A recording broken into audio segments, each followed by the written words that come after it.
Hello, everyone, and welcome to the 25th episode of VAR and Espresso. Today we are live with Patrick. Hello, Patrick. Hi, Leo. How are you?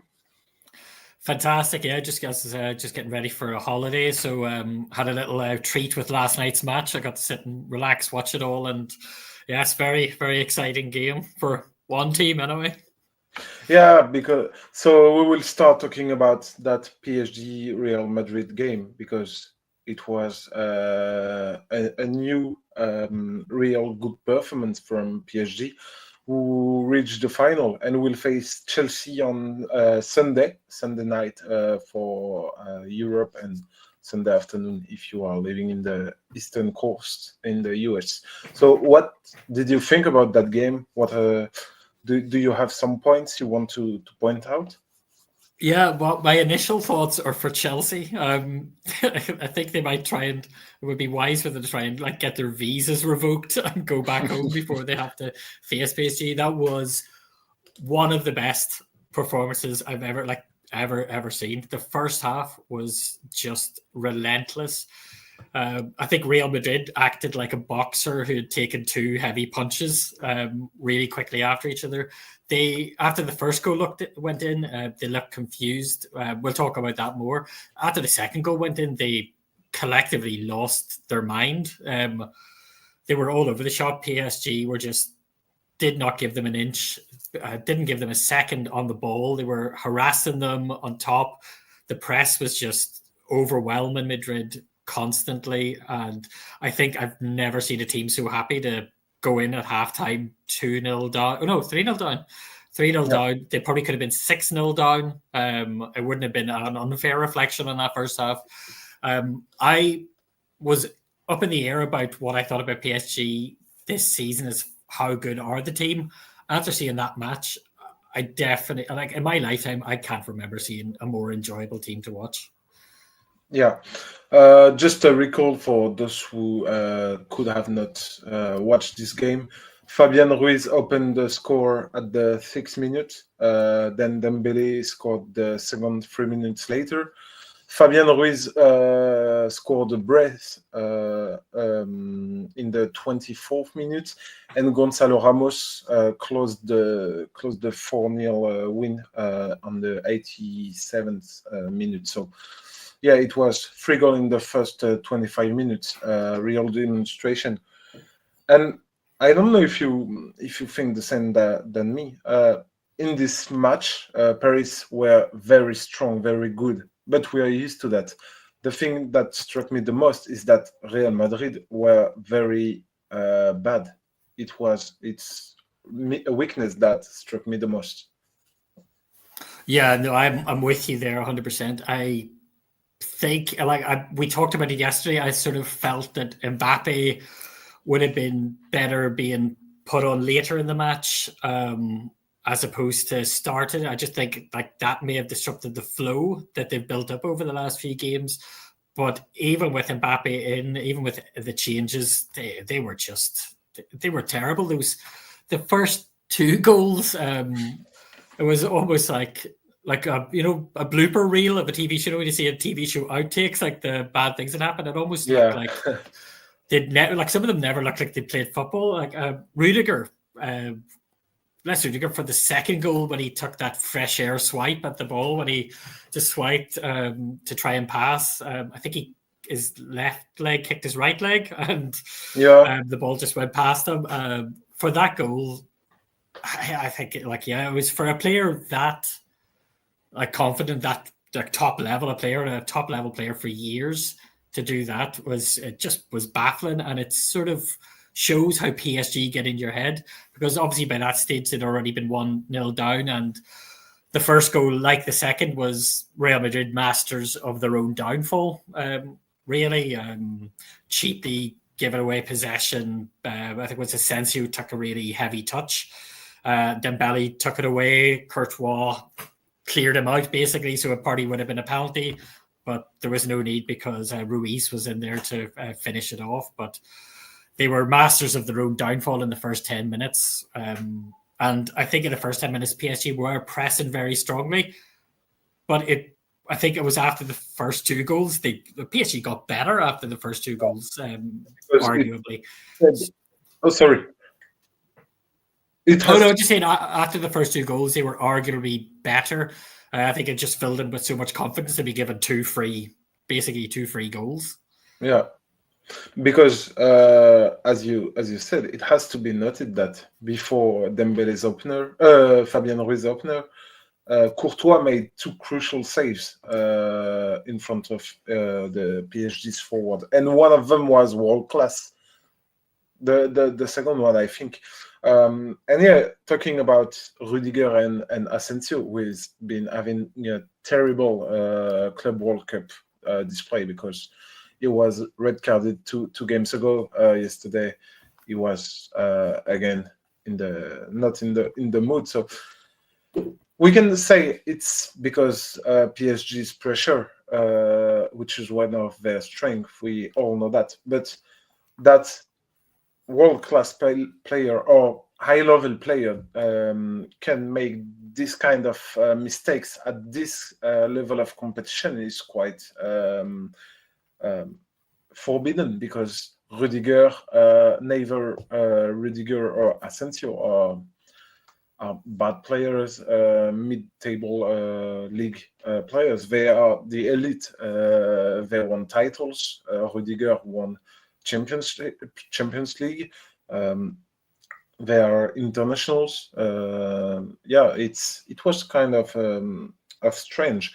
And as we said in the previous shows, Dinoissen's miss was very important, because I don't think if he had been here yesterday, this kind of error happened, because he's very good on the ball.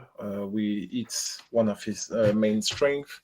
So yeah, he was missed yesterday. And also Trent Alexander-Arnold, who injured in the training 2 days ago.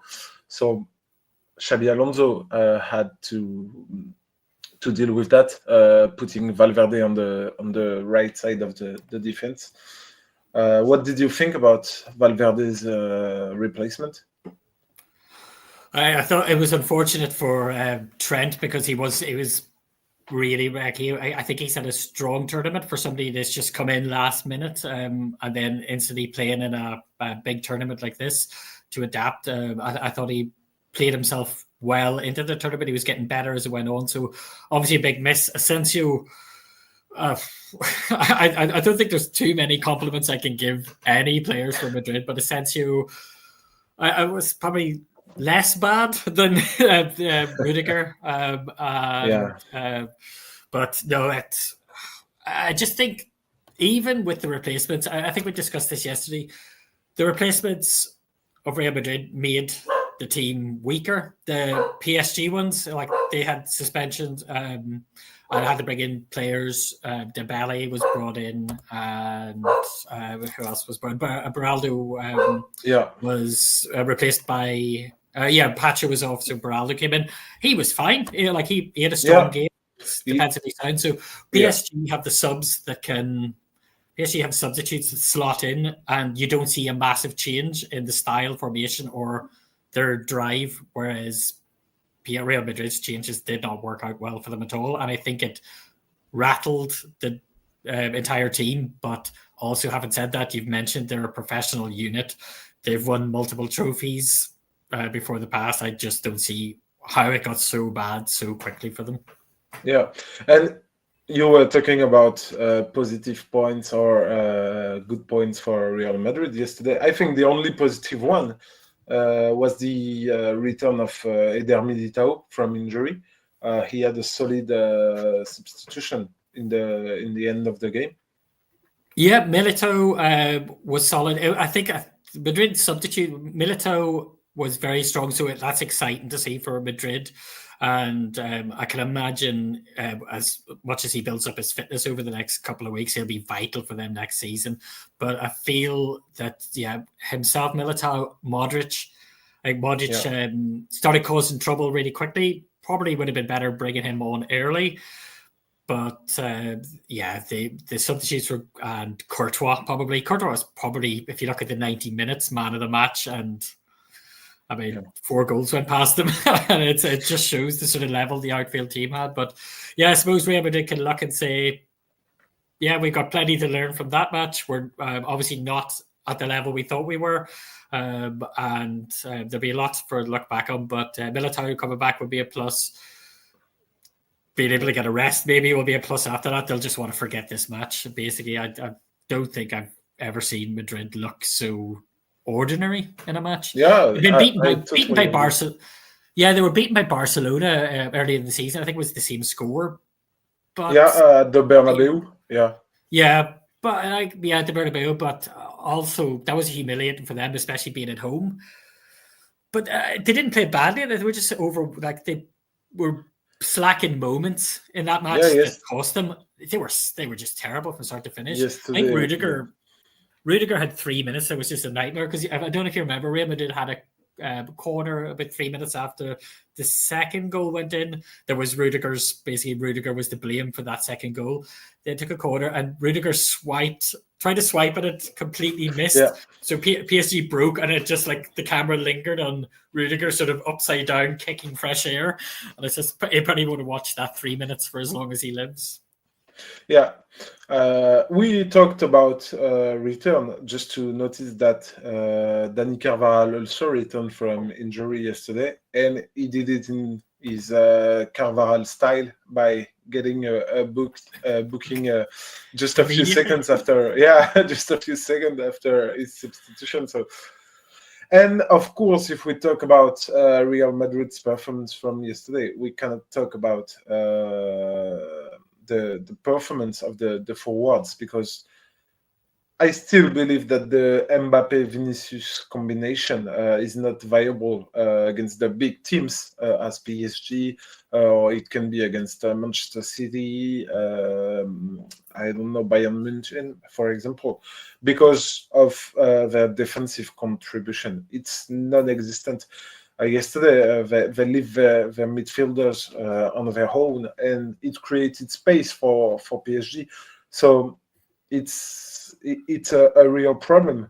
And in fact, we saw no full lot of space yesterday, mainly in the build-up to the game for PSG.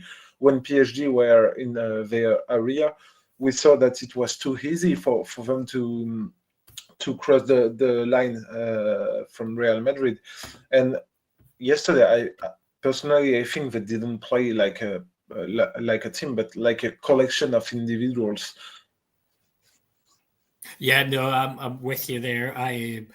PSG made it look like they were an 11-a-side team playing a 6-a-side team. The spaces were it was so open.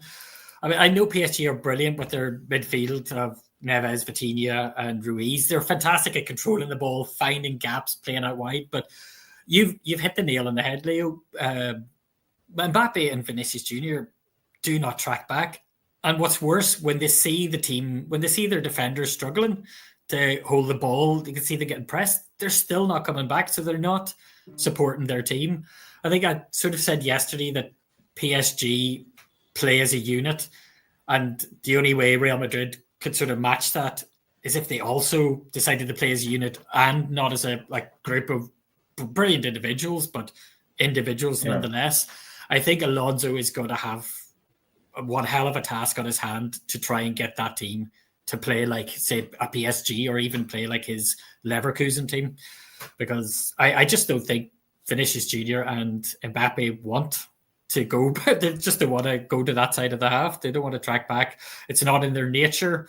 I can see maybe Vinicius Jr. adapting to it a bit more. I just could never see Kylian Mbappe wanting to do that sort of the hard work. Yeah, I totally agree, because when you remember of Vinicius Junior from 2 or 3 seasons ago, the 2 seasons when Real Madrid won the Champions League, he never hesitates to make defensive runs. He was ultra concerned on his left wing, and that now we don't see it anymore.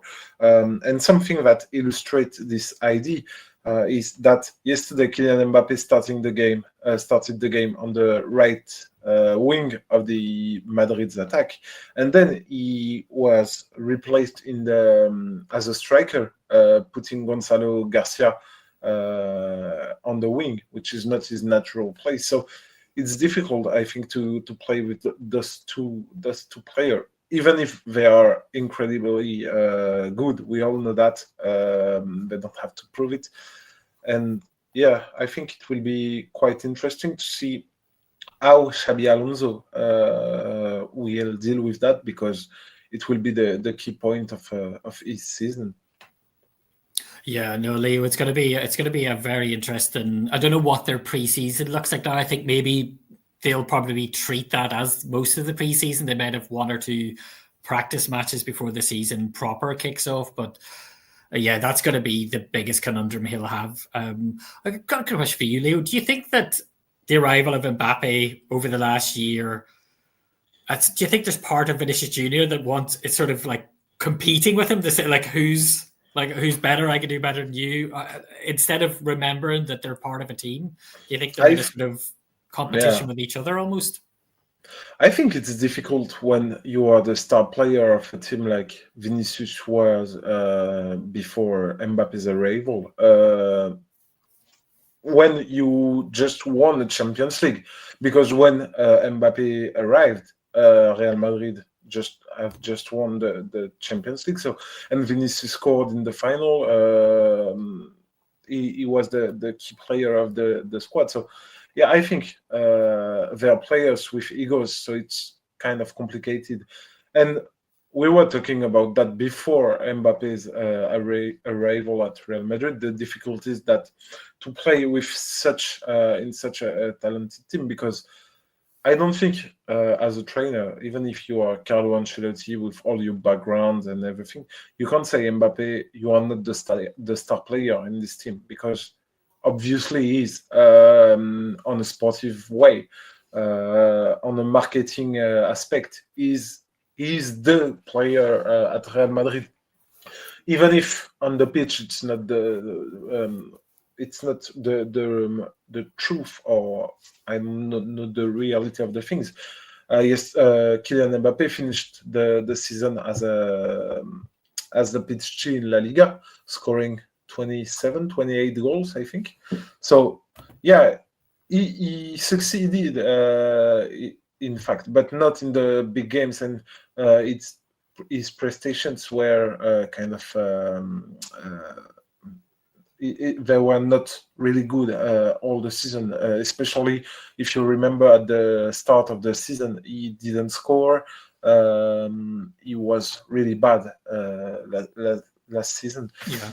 So, yeah, I think it's difficult to deal with that, especially when you also have Rodrigo, who scored a lot of important goals for Madrid, and now he seems to be second or even third choice, because yesterday Gonzalo Garcia were preferred, and as it was during the whole World Cup, so Club World Cup. So yeah, I think it's a difficult thing to deal with. And yeah, no, definitely. What's your thought on that? Yeah, I think I've got two thoughts on that. Like, one, I'm glad you brought up Rodrigo, because I feel really bad for Rodrigo. To get into the Real Madrid, to be bought by Real Madrid when you're playing for Leeds United is a dream. To then have the season that he was having with Real when they stormed into the Champions League, to now be a bit part player. Yeah. And he's done nothing to deserve that either. His performances never dipped. It's just because we've got a superstar on our team now, like Kylian Mbappe. We need to fit him in. Somebody has to make way.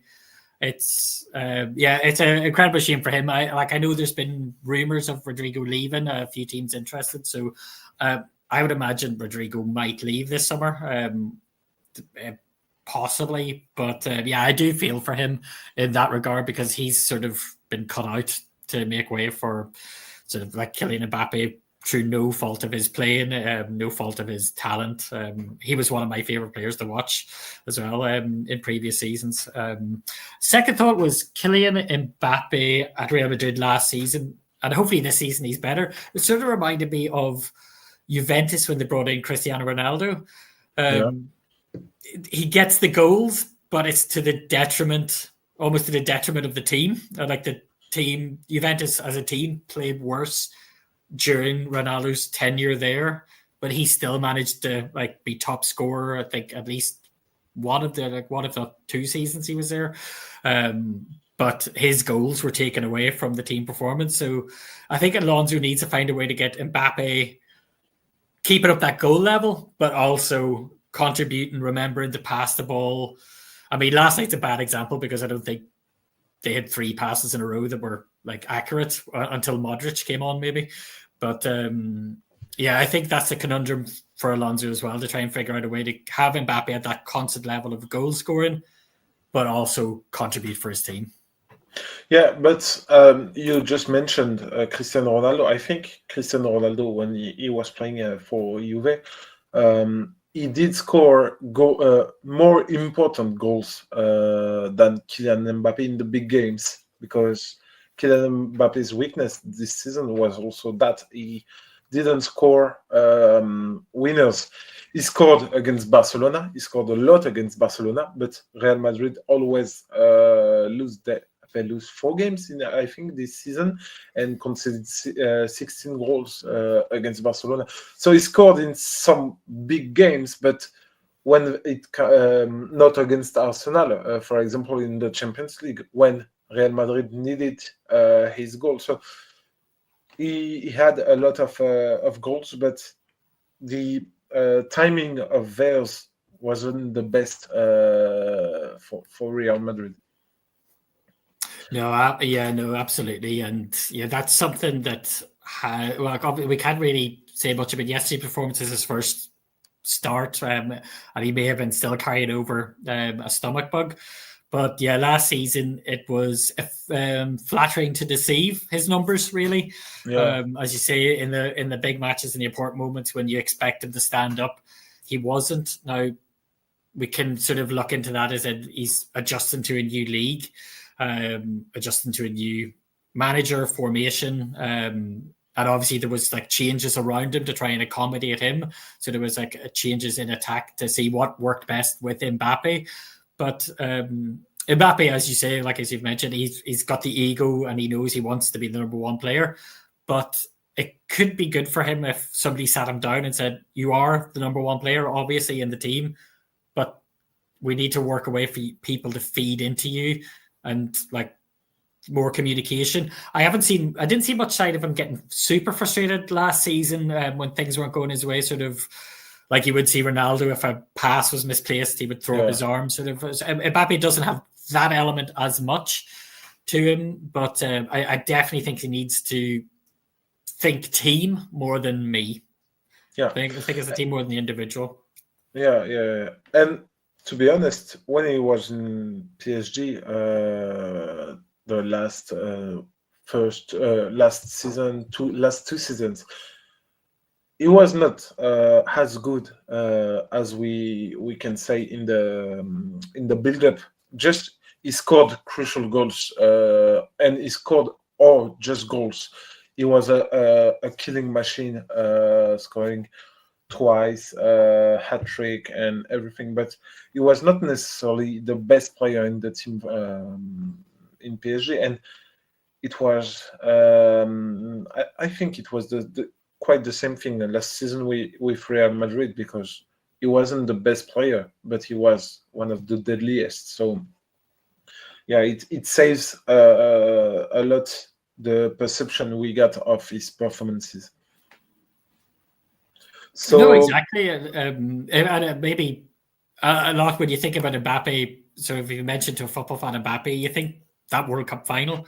I think like how he took the game by the scruff of the neck when it looked like they were out of it completely, and just completely turned the game around.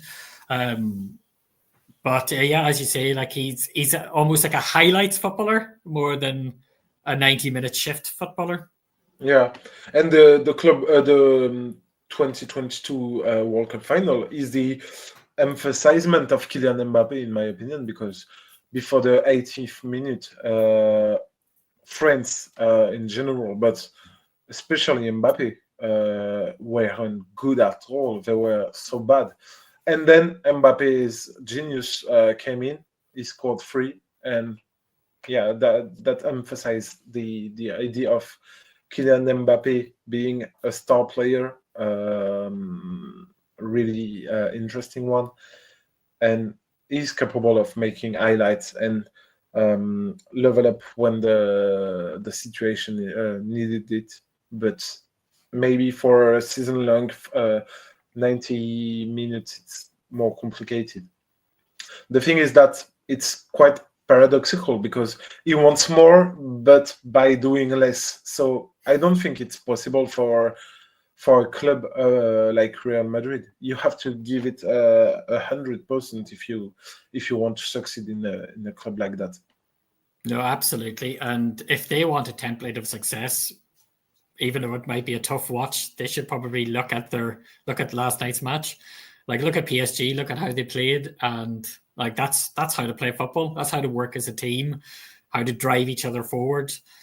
Like, I do, like in the Bayern Munich quarterfinal, PSG had to problem solve, and it took them a long time. And Bayern were knocking on the door. But the more and more the match went on, the more it felt like PSG would finally unlock that problem and get themselves a goal. And then they went down to 9 men and still managed to get themselves a second goal. PSG yesterday didn't have to problem solve at all. Real Madrid gave themselves problems really early on. And from there, PSG just said, thank you very much, and ran on with it. Yeah. There's a stat at, I think it was it the 64th, after 60 minutes, PSG had 467 passes, Real Madrid had 168. I would be very hard to think of another match where Real Madrid have been overpowered that much. And 76% possession, so it's incredible. Hello, Daniel. Hi, How Daniel. are you? Good afternoon. Thank you for inviting me. We were just talking about yesterday's Real Madrid versus PSG game. We were focusing on Vinicius and Mbappe's association that didn't work and at all. So, what did you think about that game yesterday? I think, first of all, I think everything needs to be taken with a pinch of salt. Because obviously this is a team, one side, you've got a team that's had a head coach for, is it 2 seasons? Luis Enrique's been there now? 2 full seasons. Yeah. And really, he's only everything's clicked in the last 6 months, and it's really clicked beautifully, but it's still a recent thing. And you've got a new coach on the other side who's implementing a new tactical style. So it's unsurprising one looked a lot more fluid than the other. Also, I think the other pinch of salt is you go back to what we were talking about yesterday, which I think my big take was about because obviously both defenses were missing a key defender, and we were talking about I wonder which defense will deal with it better. Well, I think we got that answer, didn't we? You can't account for giving away such sloppy goals, such bad defending, and basic defending. Against anybody, let alone Paris Saint-Germain. The game was over after 10 minutes because Real Madrid gave them the goals. So after that, I don't know. I think it's hard to have a sort of a clear idea of the teams, just because, like I say, the game state immediately changed. Suddenly, Real Madrid are chasing a 2-goal deficit. So you're not going to be defending as well as you should do. I mean, they weren't defending at all, really, were they? But hypothetically, say it was half-time, it was 0-0, Real Madrid are sort of sitting and trying to break. That as a game plan makes more sense, but you can't really do that when you've already given away 2 goals. So yeah, you just can't account for it. So yeah, I think as impressive as Paris Saint-Germain were, and that is 2 of the giants of European football they've defeated 5-0, 4-0, in recent months. As Patrick was saying, I think the Bayern game was a lot more telling in that actually another elite European team almost figured that out, almost did it. And again, Bayern had a couple of goals disallowed for offside, so they weren't a million miles away from doing it. But yeah, this felt like it came too soon for Real Madrid. As impressive as they have been in this tournament, Paris Saint-Germain are several rungs above the teams that Real Madrid have played so far. So I think it's like incredible performance from Paris Saint-Germain, but I wouldn't be panicking if I were Real. It's not as if it's like the Kings are dead, long live the Kings. It's not quite that.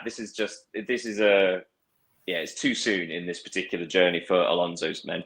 The other thing I would say is, Leo, we spoke about this several times. Raul Asensio has had an awful tournament.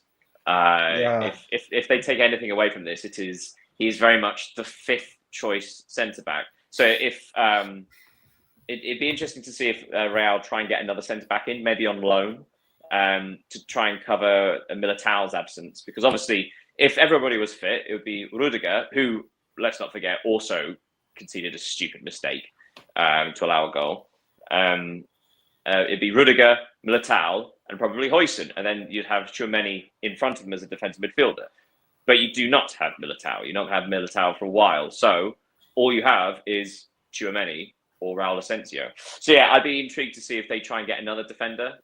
They have to keep Raul Asensio, if only for European competition squad submissions, right? You need 4 players trained at the club and 8 trained in the nation, and Raul Asensio is a Real Madrid trainee, right? So yeah, having him as an extra body, it makes sense. It's a good idea to keep him in the squad, but he is very much the 5th choice defender when there are currently only 3 centre backs. If that makes sense. That's true. And we were talking earlier about if there is a good point for Real Madrid yesterday.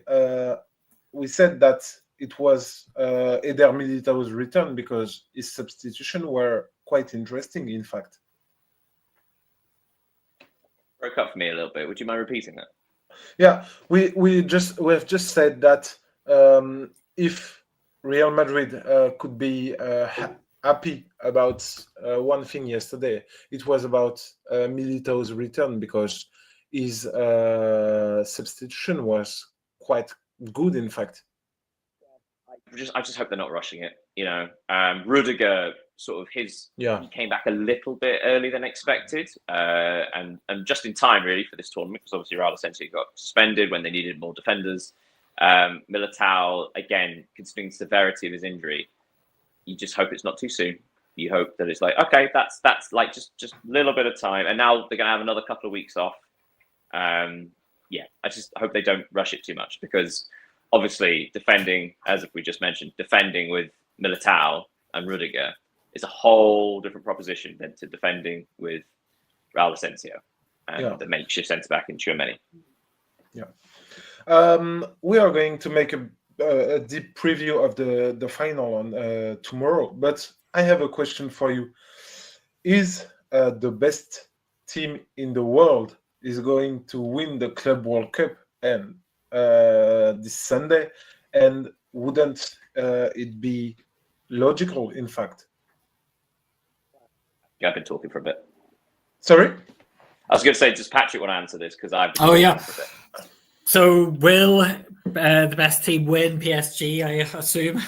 Being the best team, yes. I can't imagine Chelsea doing anything in that match. I think it will probably be sort of echoes of Inter.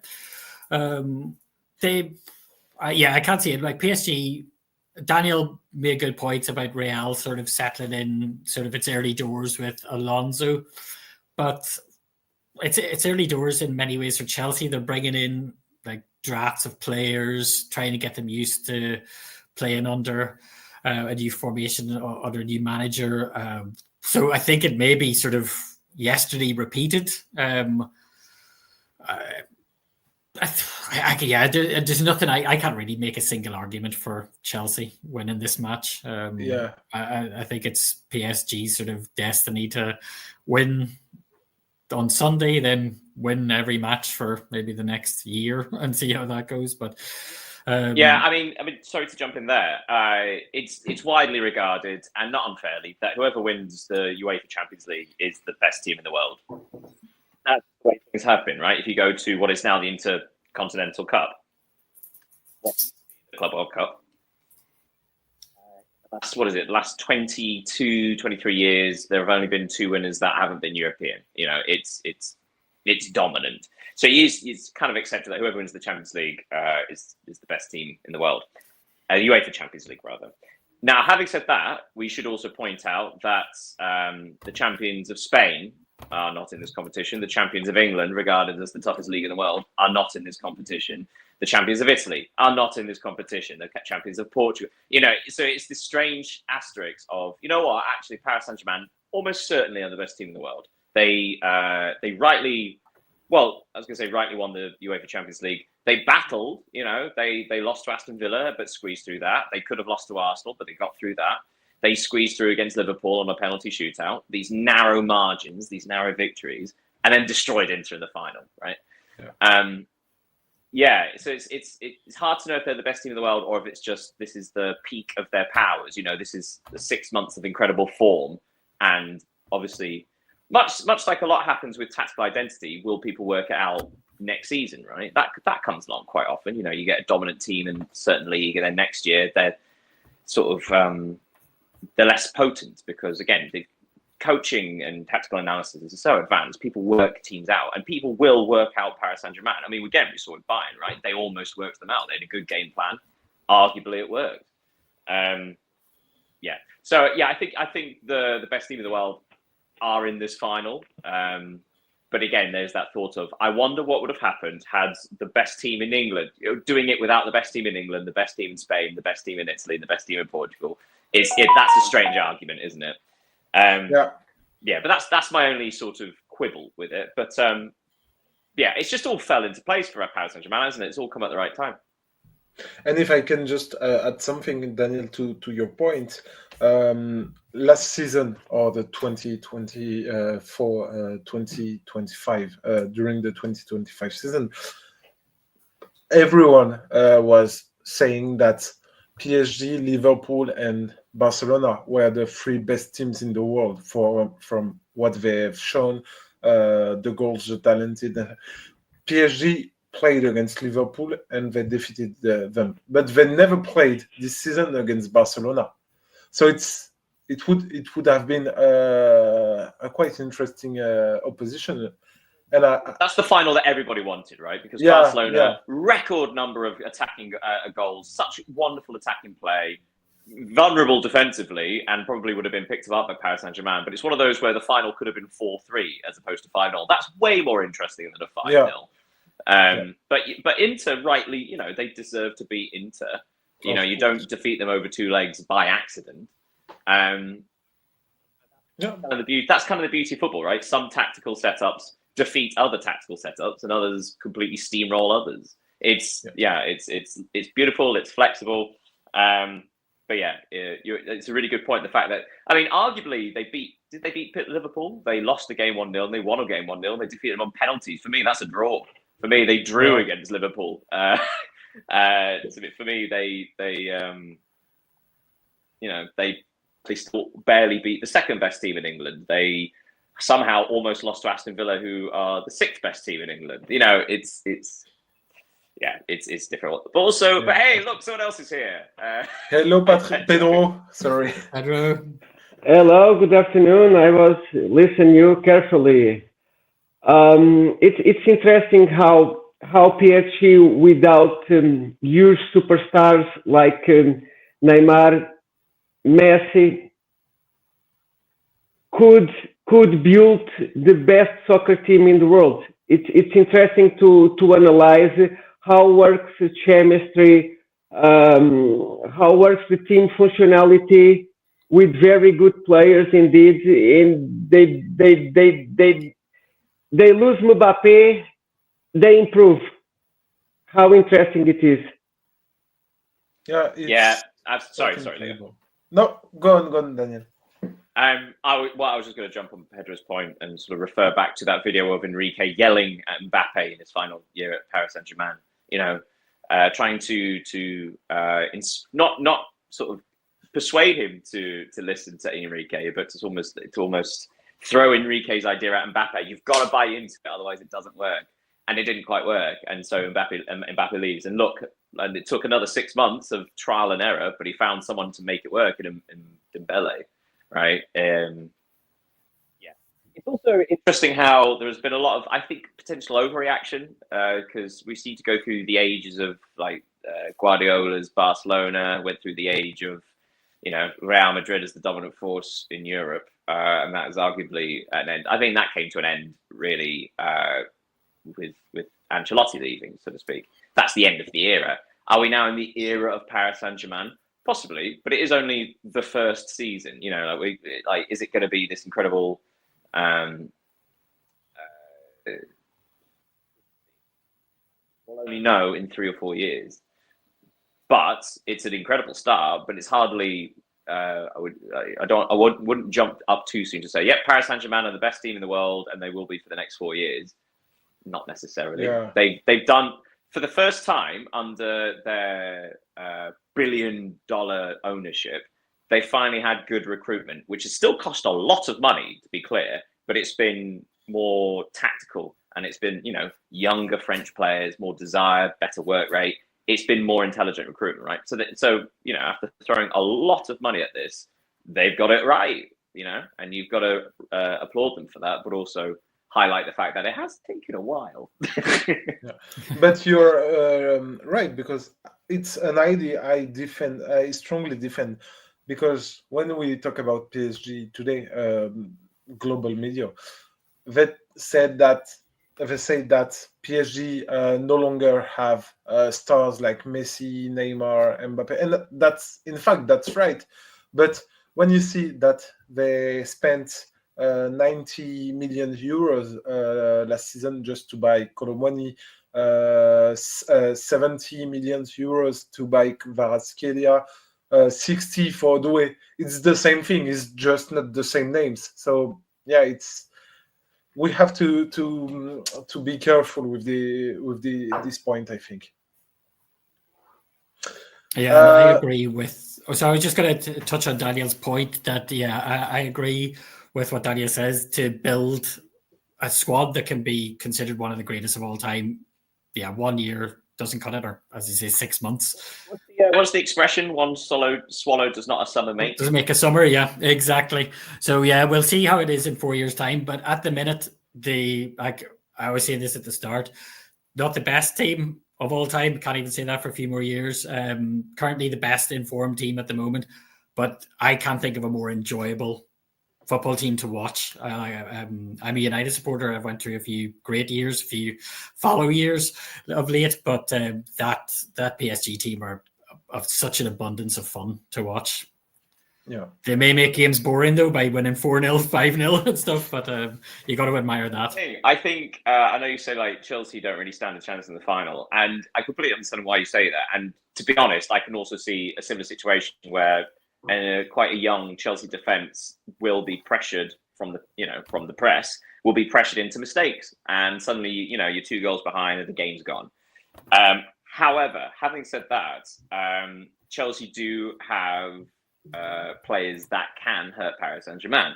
They have, first of all, I think I said this a couple of days ago, like the way to defeat a team like we were talking about the Women's Euros, so the way to defeat such a dominant team like Spain, who have always have the ball, press you high.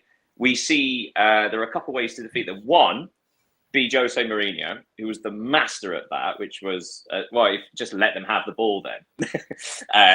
Sort of anti-football. And it worked. It does work, and it will work again. That might be, and PSG have lost a game this year from missing chances. Sorry, lost a game in this competition.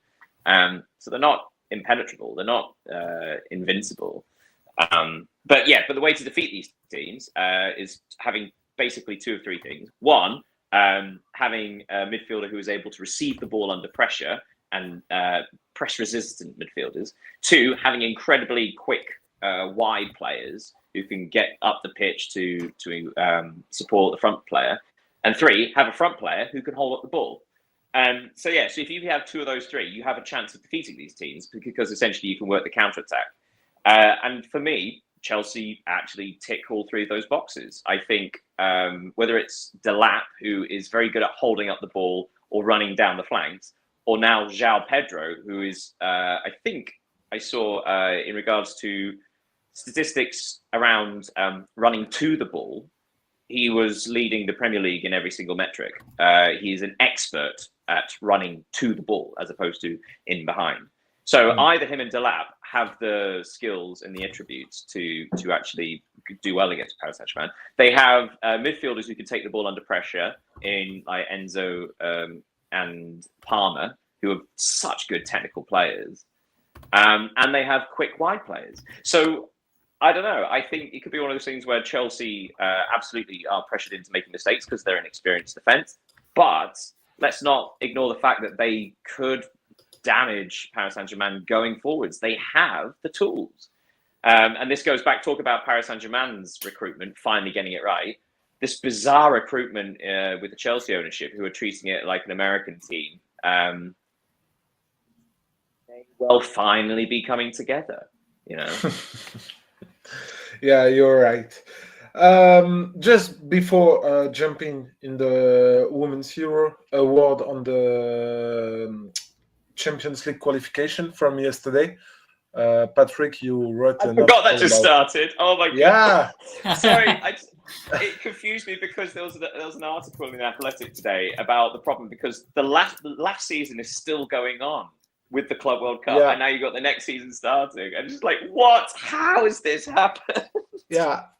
And you know, I have a friend who is playing in Vilnius, Zalgiris Vilnius. They played yesterday in the Champions League, and he told me it's quite strange that the season begin and the other one isn't finished. So, yeah, you're right. So just a word. So Shelbourne won 1-0 against Linfield. Ludogorets Razgrad also won 1-0 against Dynamo Minsk. Interclub Escaldes, so from Andorra, lost 1-3 against FCSB, and so Zalgiris Vilnius won against Amrun Spartans from Malta 2-0. So today are going to be more matches, and the second leg will be on to next week on Tuesday and Wednesday. So. Now let's talk about the Women's Euro. About the before we move on. A thought occurred because it's Shelbourne against Linfield, right? So Republic team against Northern Irish team. It does occur to me why the Champions League is such a negative thing in sort of the revenue, right? Because obviously you have across the top 5 leagues, and then you've got the Portuguese league and the Dutch league. You know, that Champions League money can make a big contribution, but also there is some element of rotation about which team wins the league, right? In Portugal, in the Netherlands. But when you get champions coming from, go down a tier, right? So champions of, say, Croatia, of Bulgaria, who are regularly winning their league and regularly getting access to Champions League money, it basically becomes a monopoly, much like Ligue 1. You know, in that one team will dominate for so long because they are just the richest team. Similar things happening in Sweden currently, although they have a different system to try and fix it, which is the winning team, basically, if they qualify for the Champions League, they forego their prize money from the league, right? And it distributes between the rest of the league, which is great. You know, tries to make it all balanced. So I think about teams like Shelbourne and Linfield, it'd be astonishing. It'd be wonderful if one of those teams made it to the Champions League. Yeah. The Europa League as well offers a great opportunity. But can you also imagine if they got to the Champions League? That would break the Irish League. That would be one team having 3,000% budget compared to the others. I remember watching a video recently describing why no team wins the Scottish League apart from Celtic and Rangers. And the comparison was, say, Aberdeen, right? Aberdeen has regards to income of Celtic is something like 4% of what Celtic have in income, right, in revenue, and the equivalent would be, if say it was the Premier League, the equivalent would be something along the lines of, say, Brentford winning the league, having to spend something close to £700 million every year for 5 years. Like it's kind of crazy. But yeah, even though Celtic basically and Rangers less so, but their revenue compared to the rest of the Scottish League is so far away that it's broken the Scottish League. Only 2 teams can win that league, and it seems a shame that if that ever happened, like to a club from Ireland or Northern Ireland, or you mentioned clubs from I think there was where was it? I think there was like a Bosnian team you mentioned. You know, these kind of teams, if they win their league and actually manage to get into the Champions League, it's wonderful for them.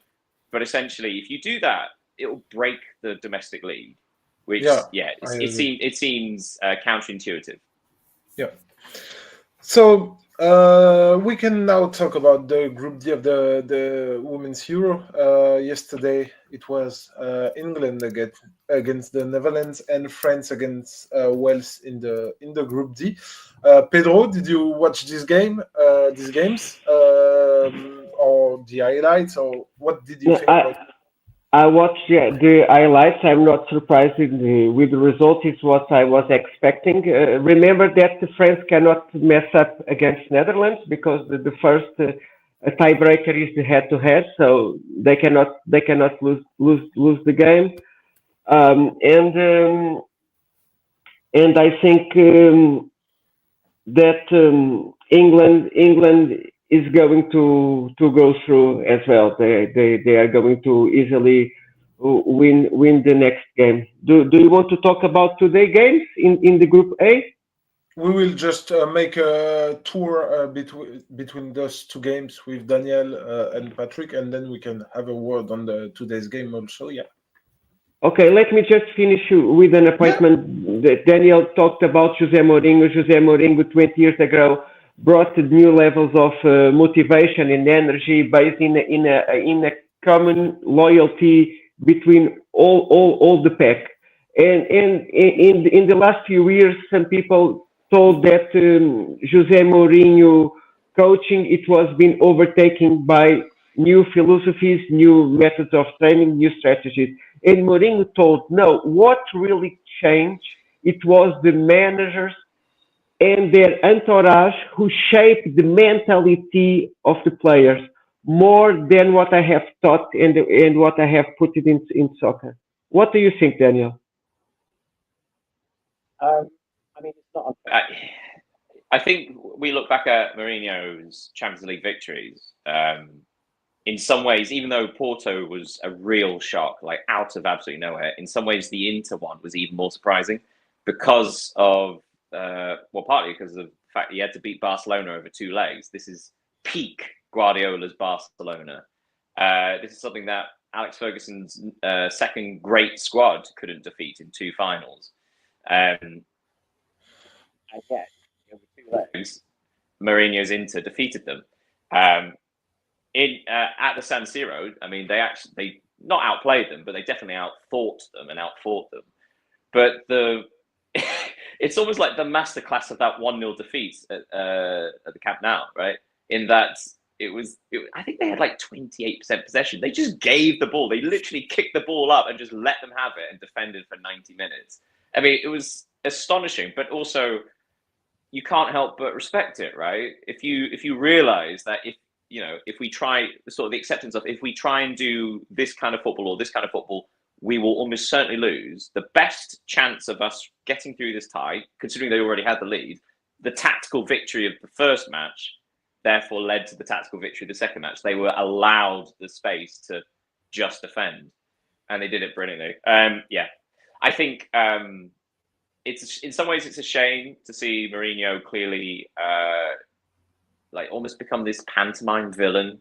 You know, he's like sort of always complaining to the press. In some ways, he suits Turkish football, and that is that level of outrage that's in every single interview. But also, you just felt that there was another big moment after his Roma job, in which, I mean, he did a decent job, although he spent a lot of money, so it's not as if it was a huge surprise. But you just felt that there was just one more chapter in this story of Mourinho where he could shock the rest of Europe with, again, being out-thinking and out-fighting bigger teams. Yeah, in some ways, I hope it's not the end of him, just like going to Turkey and retiring. Personally, I thought he was going to take over the Brazil job before Fenerbahce, being a native Portuguese speaker. And also, quite frankly, his style of football might suit international football better. We see like the relative success England have had, or France, right? Having such incredible attacking players, but playing incredibly defensive football works for knockout tournaments, which is international football, right? I can foresee Mourinho having an international job next and actually being incredibly successful. But yeah, that's my 2 cents on that. Okay. What did you think about the England game for at the Euro yesterday? Oh, fantastic. What a performance. As impressive as France were against England, that's how impressive England were against Netherlands. You can't, I mean, obviously Spain have been the real standout performance thus far, but also you talk about the level of opposition, right? They faced Portugal and Belgium, although to be fair, Belgium did beat England only about 5 months ago. But defeating the Netherlands 4-0 is an incredible result. You think back to 4 years ago, England had an incredible group stage, and then they destroyed Norway. Was it 8-0? A really strong Norway side. So that's like a statement victory. But yeah, it felt like a statement victory. England could have scored another couple. But 2 things before I actually shut up, and I should give space for people to talk. 2 things. I'd like to first of all recognise, well, actually both of them about Serena Wiegman, right? We mentioned before that if anyone can do this, it's her, who has an incredible level of success in international football. 4 tournaments, 4 finals, 2 trophies, right? I didn't realise before her loss, England's loss against France, she'd won literally every game that she'd managed at the Euros. Okay, that's incredible. The Netherlands and 6 out of 6 with England. That's ridiculous. Yeah. But yeah, so again, like sort of that thing of like, of course she knows what she's doing.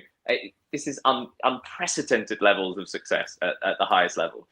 But the other thing I would say is my own doubt. I doubted Wiegman, God knows why, because before the tournament, she was starting goalkeeper Hannah Hampton ahead of Mary Earps. Mary Earps, again, won best goalkeeper in the world 2 years running, 2022, 2023. Still an incredible shot stopper, still brilliant goalkeeper for Paris Saint-Germain. And yet she lost her place to Hannah Hampton. And a lot of people were questioning why. She's not as good a shot stopper, not as good as goalkeeper, not a commanding presence. But we saw yesterday why she's in the team. Her distribution is incredible with both feet. 2 of the goals were directly from her, essentially, and not just like long launching kicks. These are precise, direct passes. The first one in particular, I think it was like a 60-yard pass with the outside of her foot, which sort of faded into the path of Russo, was fantastic. So even though Hannah Hampton didn't get an assist, she did have those progressive passes that led to the assist, that led to the goal. So I got to hold up my hand and say I did not see why. I saw why there. Her distribution was world class, and I just wanted to sort of highlight that. Like, you can see why now having a goalkeeper with distribution like that is such an important thing. What a performance! What a turnaround! And suddenly England, all they have to do is beat Wales, and they are through. And also, just to quickly talk about what Pedro is saying, that the Netherlands, if they beat France, it's like a 3-way tie. Not quite, because England beat the Netherlands so badly. Their goal difference is so superior in that little head-to-head that if England beat Wales, they are through. That's the end of it. So it is down to if the Netherlands can beat France, then it gets interesting. France, I'm not guaranteed a place in the next round if they lose against the Netherlands. Okay. Patrick, have you something to say about that England victory? Yeah, I have to hop off in about a minute, but I just want to give 2 shout-outs. Lauren James, how could anyone doubt her? She had a bad match, but she wasn't, Daniel can confirm this, she wasn't played in position in her first match. So like she's like, I don't know, the criticism she got afterwards was ridiculous. But yeah, she's back. England are back, and I'd be wary if I was Spain. I also want to give a little shout out to Jess Carter, who struggled against France, but she was solid. She was very strong. Big change though was that she switched with Alex Greenwood. So Alex Greenwood has been the centre defensive partnership with Leah Williamson with Millie Bright out. But Alex Greenwood is naturally left-footed and actually started a career as left back. So I think it was after only 5 or 10 minutes of the game, Wiegman swapped them. So Greenwood was then the left back and Carter was centre back. And they looked way more natural, having a left footer on the left-hand side, Jess Carter being in the middle of what became a back three as Lucy Bronze gone forward. Yeah, the balance was so much better. Yeah, and you were talking about Lauren James. She scored a screamer for the first goal. It was unbelievable, and I have to note that, in my opinion, the Dutch goalkeeper made some big mistakes, especially on the second and fourth goals from England. What do you think, Daniel? Well, first, the second goal, I would be a little bit more forgiving, just because Georgia Stanway's shot was deflected, just slight deflection. But as you know, like when there's a slight deflection on a hard hit shot, it can just adjust how you're diving. Fourth one, yes, possibly could have done better. But I think at that stage, I mean, even the Netherlands bench had sort of thrown in the towel. They were withdrawing some of their key players to keep them fresh for the France game. They accepted that they had lost the match. So I think you can accept that their heads went a bit. But yeah, so I'd be a bit more forgiving for the goalkeeper, especially for the first one. Second. And the second game from yesterday, sorry, it was the France against Wales. So as we said in the previous show, France did win against Wales 4-1. Have you got something to say about that? Go on. Upwards, he's above me. And as I said, I only saw the highlights of the England match. Didn't see any of the France match, I'm afraid. But not surprised to see the victory. Not surprised to see the victory. I think it was almost they were almost drawing at half time. Wales really scared France in the first half. They counterattacked with more players than they had against the Dutch, and yeah, they equalised. It was 1-1 for a long time, heading into the end of the first half. Then Wales conceded a sloppy penalty, and then the goalkeeper almost saved the penalty. The keeper, there's a keeper to criticise. She did really well, almost saving the penalty. But then the second half, she made 2 mistakes that led to the third and fourth goal. So France were a bit lucky. But again, that's what you get with that level of quality, right? You can underperform and still win these matches. Yeah. But yeah, Wales gave them a bit of a fright. And Daniel, I have a question for you, because you are a quiz man. How many scorers did France have in their 2 opening games? Sorry? No, sorry, 5 or 6. 6 different scorers. Yeah, 6. Yeah. 6 different scorers. So yeah. That was my Daniel quiz. I mean, to be fair, I thought you wouldn't be asking that question unless it was 1 or 6. So tonight's games are going to be Finland against Switzerland and Norway against Iceland. So Pedro, do you have a word on that? I wish that Switzerland can get the draw or better and go through. As a host, I think it's good for human soccer.